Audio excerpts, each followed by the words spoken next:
là thiệt khuẩn đấy ha. Nó còn đây sáu trong câu như là câu nhát đồ có phải có. Xem mà có tí gì hả?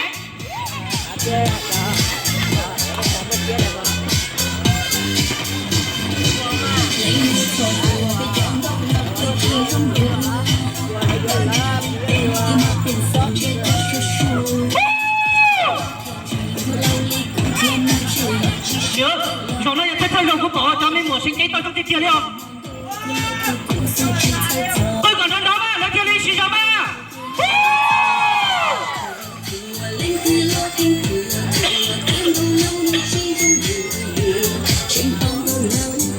Thực ra, con này có quên luôn à? Quên đi luôn. Lúc lọt nói thì bây giờ lại lấy cho chúng ta chạy này à. Nếu tôi lọt của tôi ta, nếu tôi rồi nó đó còn lấy cho tôi chạy xe. Ôi chà lấy hai cái tôi lừa xưa rồi, chà chưa bây giờ lầu nó cười thế rồi. Cười thế nào thế à? Bây giờ lầu nó cứ xa cười thế nè.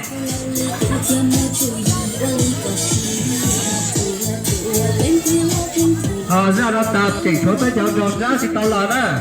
Số bây giờ lọt ra thì lọt khó đẹp từ thế này. Cơ.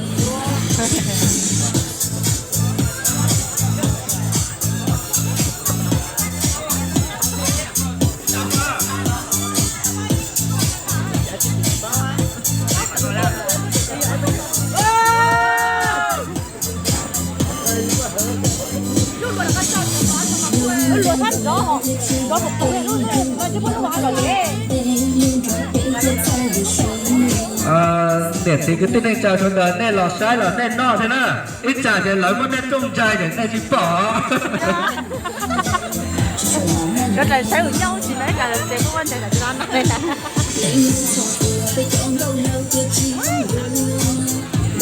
Sau khi họ sẽ chạy nó dễ cho phong như mua lưỡng bè thì thông xảy trong nó giờ là hối đang câu mua lưỡng bè thì y chủ cổ bên đâu này nữ nhớ không được nhớ gì đi bao nhiêu nó nữ ba xíu nữa.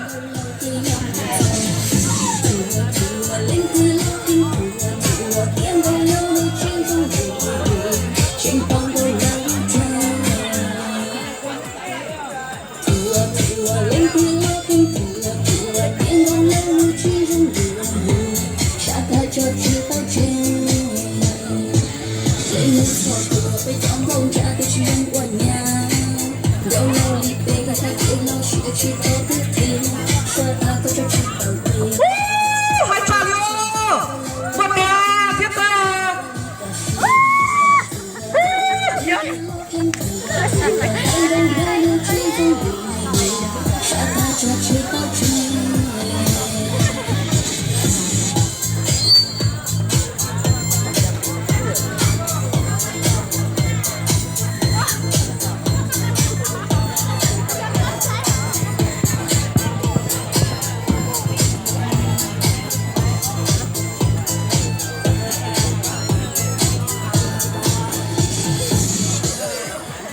Ôi trời ơi, tao đang bay từ hướng cao ở trong có sắp lửa nè. Ôi trời ơi, Có tư gì chẳng à? Chào đấy. Không có tư về. giờ lấy ta xin nói chuyện gì? Từ phong